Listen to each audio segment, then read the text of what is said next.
Jirra jirtu hordoftoota viidiyoo kam nagaa fayyaa qabdanii isiniin jedha. Har'as waa'uma dark moodiitiin isin agarsiisa jeetiin dhufee imoo miseenjara feesbuuka yuutuubii isin agarsiisa hanga dhumatti nafaana dura san dura garuu warri maatii naaf hin ta'e beeksisaba koottaatii beeksisaba ta'a viidiyoon guyyaa guyyaatti gadhiisu akka isin bira kallattiin isin bira ga'utti all notification godhadhaa. Amma kallattumaan gara barumsichaatti dabarra hanga dhumatti nafaana tura. Amma waa'ee aappii tokkoon isin agarsiisa. Aappiin kun isa kana yeroo isin raggattuutan akkanatti isinii dhufa jechuudha. Aappii kana hoggaa isin raggattuutan akkanatti isinii baasaa. Yeroo inni kanatti isinii baase irratti gattuutan yeroo takkaa fi yeroo feesbuukiin keenya hono akkuma duraan waan inni itti galfadhee jiruuf yeroo inni akkanatti isin yeroo dura akkanatti isiniin baasu deebi'eetiin akkaataa isaa isiniin agarsiisa. Boodarran inni deebi'ee isin agarsiisa. Amma gara miseenjara deemeetiin isin agarsiisa hanga dhumatti nafaana turaan afeerra kooti.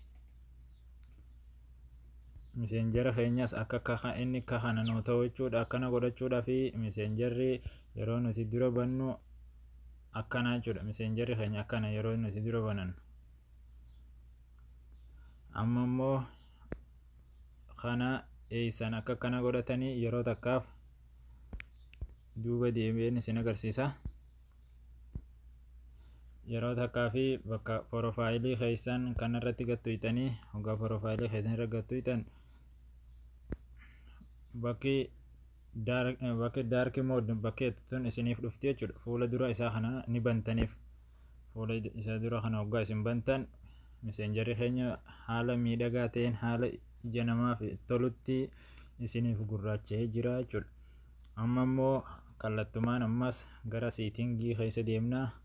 Siitingiin akkanatti haala bareedaa ta'een haala miidhagaa ija namaatiif baay'ee bareedaa ta'een nuu fida jechuudha.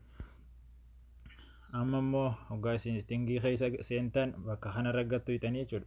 Bakka qalamaa kanarratti bakka kanarratti hoggaa isin gattuutan akkana gattuutanii seentan.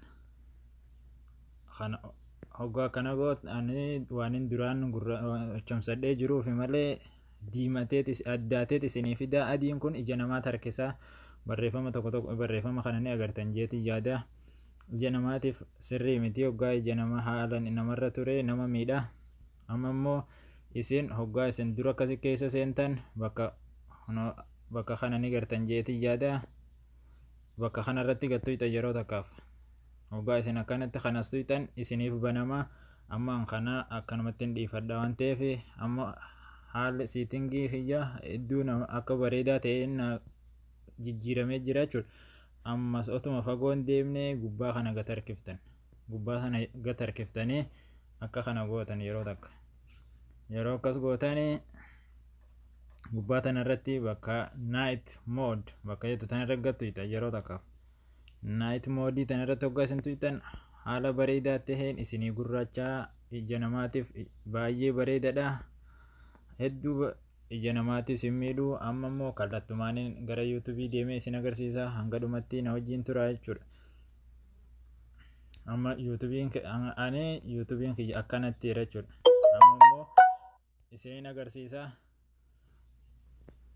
akkaataa inni dura itti jiru jechuudha. Mallattoo porofaayilii keetirra gattuuta siitiin isii kanas ni cuftaa. Bakka kun amma cufeetiin isin agarsiisa. Haalli yuutuubii keenya akkana jira jechuudha hoggaa jalqaba. Amma kana immoo wanti godhuudhaa fi bakka dark mode bakka itti tana jechuudha. Bakka dark tana dura fuula isaa dura ni bantaniif. Amma hoggaa isin bantaniif yuutuubiin keenya haala miidhagaa ta'een haala bareedaa namatti toluun nu gurraacha'ee jira jechuudha. Amma immoo waa'ee appilikeeshina kanaatiin isin agarsiisa. Appilikeeshina kana eessa akka argattan isin agarsiisa.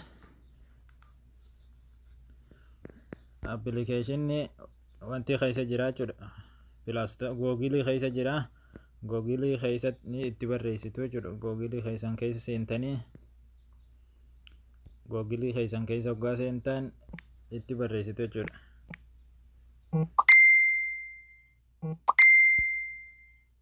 Dhiifamaan itti barreessaa jiranii hono hoggaa isin akkatti itti barreessitan isa kana ta'eet isinii dhufa jechuudha.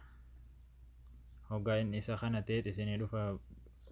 Hoggaa isin dura akkanatti isiniin dhufu waan hin gabbuufadhee jiruuf malee hoggaa isin install gootan jechuudha. Bakka kanarra dhoytanii install gootan kallattiidhaan hoggaa isin install gootan emaila keessanii fi lakkoofsa keessan qofatti nayitanii lakkoofsa emaila keessanii paaswordii kee qofatti nayitaa isin nayitanii kallattumaan isiniif akka kanatti isinii gurraacha. Facebook illeen haala bareedaa haala ija namaatiif tolutti haala bifa nama ija namaatiif hin miinetti bareedaa taheen isiniif jijjiirama. Viidiyootti aanutti immoo akkaataa itti iimoo weesaappii kaleessa isin agarsiiseen ture. Amma immoo yeroo viidiyootti aanutti iimoo akka jalaa iimoo daarkii moodii godhatan isin agarsiisa. Hanga dhumatti nafaana ture anja. Warri immoo wanti kaleessa weesaappii san akkaataa hin argin jirtanii YouTube keessan keessa hoggaa seentan itti barreessitu jechuudha. Hoggaa itti barreessitanii asirratti yeroo isin gattuytanii bakka tuqaa isin gaddeemtu kana tuytanii jechuudha.